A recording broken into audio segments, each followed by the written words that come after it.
Bonjour à tous, je vous invite à vous abonner à cette chaîne, à aimer, à partager, à commenter ces vidéos, c'est très important. C'est une manière de nous soutenir. Merci à vous tous. La réforme du CO2 au Parlement européen est l'un des éléments clés du plan climat de l'Union européenne. Alors c'est une vaste réforme du marché européen du carbone.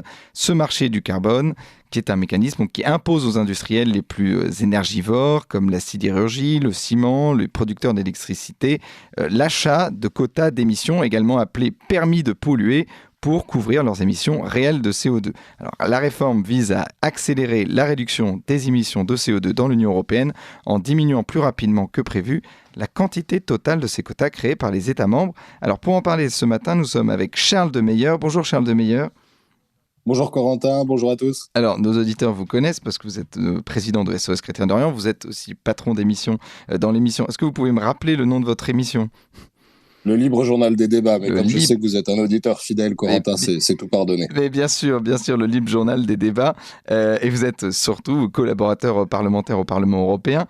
Alors, je vais vous parler de cette réforme du CO2 au Parlement européen. Déjà, les eurodéputés ont récemment approuvé l'essentiel du plan climat de l'Union européenne. Alors, est-ce que vous pouvez nous expliquer quelles sont les mesures clés de ce plan et en quoi elles vont affecter donc, le coût du droit à polluer pour les entreprises en Europe ? Alors, l'Union européenne essaye de viser un plan de réduction carbone qui passerait à 55% d'ici à quelques années, avec une forte accélération pour 2030. L'idée est que l'Union européenne soit moteur dans une volonté mondiale d'alignement des réductions d'émissions carbone. Et comme l'Union européenne n'arrive pas à convaincre ses partenaires majeurs, notamment les États-Unis, la Chine et les pays émergents ou dits anciennement émergents, de la rejoindre dans sa croisade écologique, elle se dit qu'en s'imposant des normes massives, eh bien, elle servira de moteur. Il faut vraiment comprendre que l'Union européenne pense qu'elle réussira à être un empire des normes, et ces normes réussiront à influencer l'ensemble de la planète. C'est vrai pour le carbone et toutes les questions écologiques, mais c'est vrai pour d'autres sujets également. Certains affirment que c'est une position très naïve, c'est ce que j'en pense. Et d'ailleurs, il y a fort à penser que les dernières annonces d'Emmanuel Macron réclamant une pause normative sur les questions écologiques tiennent de ça. C'est-à-dire qu'il a dit « OK, on y va », et maintenant il se rend compte des effets que cela risque d'avoir sur ce qu'il reste d'industrie dans notre pays. Mais justement, on reviendra sur cette déclaration d'Emmanuel Macron. Je voulais revenir sur donc cette réforme du CO2 au Parlement européen. Cet accord, je cite, indique clairement à l'industrie européenne qu'il est rentable d'investir dans des technologies vertes, selon le rapporteur. Et c'est évidemment pour être penser être compétitif par rapport aux États-Unis et notamment à l'IRA, donc l'Inflation Reduction Act, qui se déroule aux États-Unis en ce moment. Bah oui, parce que visiblement, les visites de Bruno Le Maire et de son acolyte allemande, les visites d'Emmanuel Macron et même de la présidente de la Commission européenne à Washington ont été l'occasion de réceptions polies, de réceptions avec de belles images, mais les États-Unis ont tenu très ferme sur leur position sur l'IRA, qui, sous couvert d'écologie, sont en réalité des subventions à la machine industrielle. Alors, subventions à la machine industrielle pour une transition écologique, mais subventions publiques à des entreprises privées quand même. Et donc, l'Union européenne essaye de faire la même chose. En fait, nos auditeurs doivent comprendre qu'à chaque fois qu'ils entendent un gouvernant dire « on fait ça pour la transformation climatique », il faut lire également « on met des milliards sur la table pour des intérêts privés ». À savoir si ce sera stratégique ou non. Et quant au mécanisme d'émission carbone de l'Union européenne, il y a fort à penser que ce soit tout sauf stratégique et en tout cas une réponse très faible face à la puissance de l'Inflation Reduction Act américain.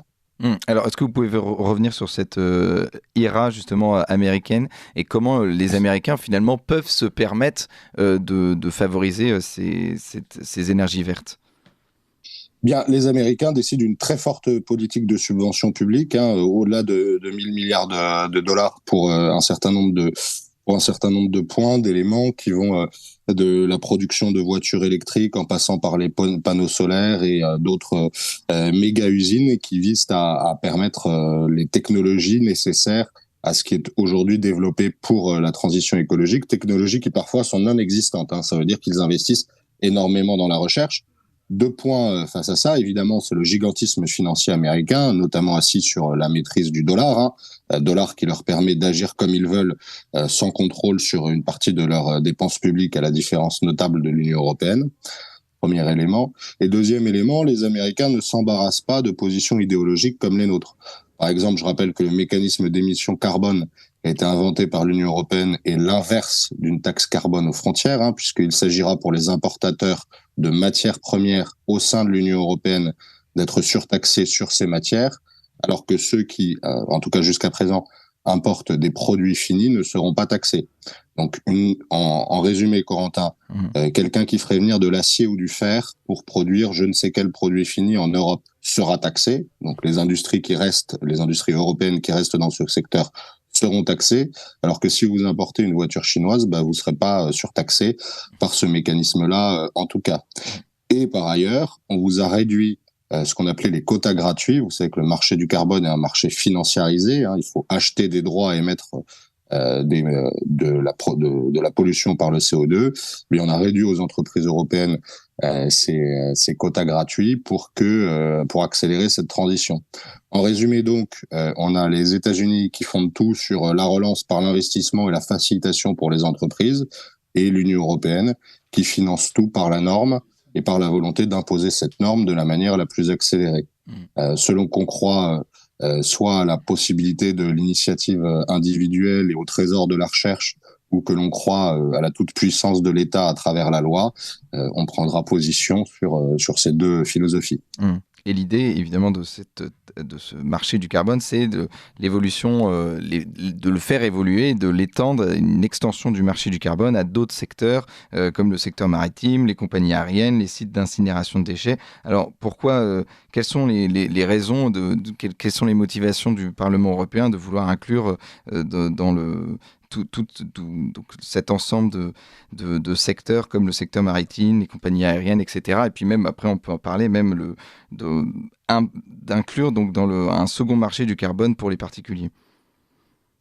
L'objectif est très simple. L'Union européenne considère qu'elle a un défi du millénaire à relever le plus rapidement possible, c'est la réduction des émissions carbone. Elle voit bien que, contrairement à ce qu'elle a prétendu pendant des années, ce n'est pas raccord avec la possibilité de croissance et de développement de nos entreprises. Elle cherche donc à leur imposer par la force, par la contrainte, une modification de leur appareil productif le plus rapidement possible. Et donc, vous comprenez bien que tout ce qui est transport aérien, site d'incinération, etc., entre immédiatement sous leur fourche codine, puisque leur objectif n'est pas d'étudier la faisabilité économique de la chose, mais de pouvoir s'enorgueillir d'avoir réduit, si les politiques visées atteignent réellement ces effets, l'accélération de la poursuite des objectifs de Paris, en se disant que la présidente de la Commission européenne humiliera le président des États-Unis si elle peut arriver dans une réunion internationale en disant oui, regardez, j'ai accéléré. Visiblement, cher Corentin, ni le président de l'Afrique du Sud, ni le président du Brésil, ni le président des États-Unis, ni le président de la Chine ne semblent avoir envie de rentrer dans cette course frénétique. On se demande bien pourquoi, et du moins, les entreprises et les contribuables européens vont se demander bien pourquoi, puisque derrière tout ça, il y a aussi l'idée de faire de nouvelles ressources propres pour l'Union européenne, c'est-à-dire que nos appareils productifs vont être saccagés pour des objectifs idéologiques, et en plus, ce saccage ne bénéficiera pas aux États membres, mais en tout cas, c'est l'objectif poursuivi par les idéologues européens, par de nouvelles ressources propres mises à disposition de la Commission européenne sans contrôle des États. Et donc, ce plan, cette réforme du CO2 au Parlement européen, on l'a rappelé, Emmanuel Macron, vous l'avez dit, appelle à une pause dans la réglementation environnementale européenne. Alors, évidemment, il présentait donc jeudi le projet de loi Industrie verte pour préserver les entreprises concurrencées donc, par des pays qui sont donc moins énergivores, moins dépensiers d'énergie, on va dire. Et ces propos, ils ont semé le trouble à Bruxelles et même à l'intérieur de son propre camp. Donc Emmanuel Macron, il a quand même compris quelque chose, qu'il y avait trop actuellement de réglementation environnementale européenne, puis même pas environnementale, il y a trop de réglementation européenne, mais bon, ça c'est encore un autre sujet. Mais il a quand même compris qu'il y avait quelque chose à faire, qu'il y avait un agacement, notamment sur ces réglementations environnementales. Oui, le problème, c'est qu'il est cocufié en permanence par ses représentants au sein du Parlement européen, membres du parti Renew, qui votent des deux mains l'ensemble de ces résolutions et par ailleurs les résolutions sur les ressources propres. Pourquoi est-ce que Emmanuel Macron fait-il cela ? parce que les incidences sur la vie économique française immédiate sont immenses. Je ne sais pas si les auditeurs de Radio Courtoisie ont par exemple eu vent du texte sur la rénovation thermique des bâtiments, qui va vouloir d'ici à 2030 obliger les propriétaires de logements, et notamment de logements qui sont déficients de manière énergétique, à des investissements massifs pour pouvoir convenir au canon de dépenses énergétiques assis par la Commission européenne. En réalité, donc, on va avoir des familles qui vont déjà être mises à contribution par l'UE pour rembourser le plan de relance de l'Union européenne, délirant et sous-financé. Je rappelle, 750 milliards d'euros au niveau européen, un peu plus de 30 milliards pour la France, qui nous coûteront à horizon 2050 70 milliards. Donc il va falloir trouver des ressources qui seront prélevées chez les Français. Ils vont être contraints dans le prix de leurs véhicules, puisqu'on va évidemment subventionner les véhicules électriques, mais ça va apporter un renchérissement du marché et puis la somme des investissements nécessaires pour les raccords électriques. Et maintenant, même leur maison risque de devenir un fardeau économique pour eux, puisque les sommes qu'ils vont devoir consentir pour réussir à les louer encore, s'ils veulent être dans les codes, dans les canons de la dépense énergétique, seront massives également. Le gouvernement essaiera de dissimuler ça en disant que ce sont des subventions pour la transformation énergétique. À la fin, pour la facture des ménages, ce sera une nouvelle inflation cachée, une nouvelle inflation dissimulée, mais qui sera assumée par les pays contributeurs nets. Et comme vous le savez, Corentin, la France est largement en tête de tout cela. Il faut donc pour Emmanuel Macron essayer de réduire ce genre de dépenses, parce qu'avec celles qui seront liées à la reconstruction de l'Ukraine, la note commence à être particulièrement salée. Et donc l'objectif d'Emmanuel Macron, c'est donc réindustrialiser le pays, défendre ses emplois et aussi avoir une réglementation exemplaire en matière climatique. Alors est-ce que ces trois choses sont possibles? Réindustrialiser le pays, défendre des emplois et avoir une réglementation exemplaire, suivre la réglementation européenne en termes d'environnement? Nos auditeurs préfèrent certainement la joie à la peine et le soleil aux pluies diluviennes.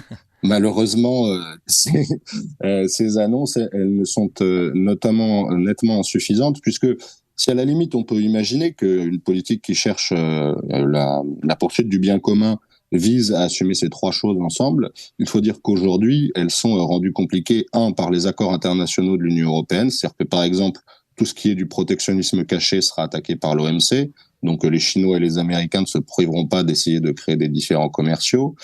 Quant à l'emploi européen, bien, cela signifie qu'il y aurait suffisamment d'investissements pour l'emploi en France directement pour soutenir nos emplois.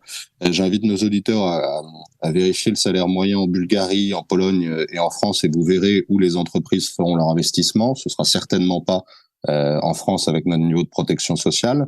Quant au troisième élément sur la défense écologique, je rappelle que c'est un point de vue purement prophétique. On ne sait pas si les technologies dans lesquelles nous investissons permettront réellement d'atteindre les objectifs qui sont assignés. Alors on peut dire que c'est un pari sur l'avenir, on peut aussi dire qu'il faudrait étudier les structures capitalistiques des entreprises qui reçoivent cet argent pour savoir à qui les États décident de donner de l'argent en masse, et si ce n'est pas finalement la reproduction classique du capitalisme à la française. Je donne aux copains et je prétends au bon peuple que c'est pour son intérêt. Et ça, le tout dans un contexte d'inflation, évidemment, qui incite les consommateurs à acheter toujours moins cher. Donc, est-ce que les consommateurs pourront se tourner vers des énergies vertes, sachant que ça va probablement leur coûter plus cher?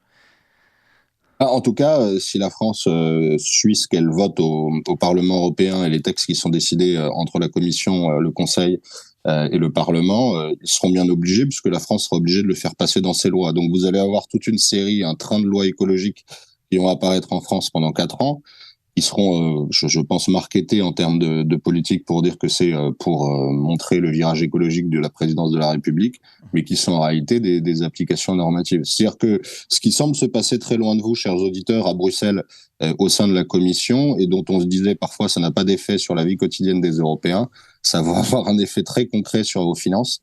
Et l'inflation, comme vous le disiez, Corentin, qui est certes plus maîtrisée en France qu'ailleurs, risque d'en être soutenue sur le long terme et de manière cachée, dissimulée. Ce ne sera pas des grandes vagues et des grands pics, ce sera juste un renchérissement de ce qui paraissait accessible à votre quotidien. Si vous avez du mal à acheter votre voiture et votre logement alors que vos parents réussissaient à le faire, interrogez-vous sur le pourquoi de ces difficultés. Merci beaucoup Charles Demeyer. On rappelle que vous êtes président de SOS Chrétien d'Orient, collaborateur parlementaire au Parlement européen et évidemment on invite vos auditeurs à vous suivre sur Radio Courtoisie au livre au journal des débats mercredi à 21h30. Merci à vous.